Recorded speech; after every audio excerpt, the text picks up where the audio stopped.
Henry's Sneeze. One lovely Saturday morning, Henry was puffing along.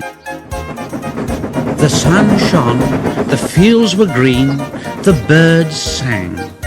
Henry had plenty of steam in his boiler, and he was feeling happy.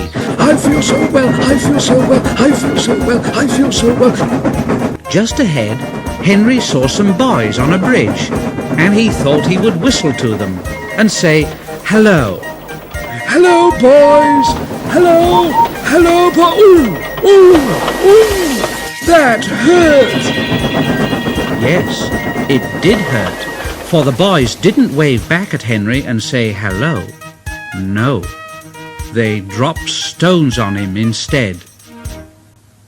Some of the stones hit Henry's boiler and spoiled his paint, and one hit the fireman on the head as he was shoveling coal, and others broke the carriage windows.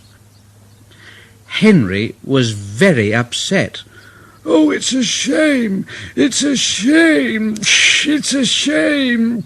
It's a shame!" The coaches were upset too.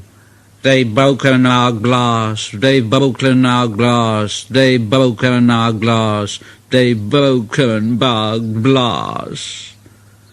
The driver opened the first aid box, bandaged the fireman's head, and planned what he was going to do.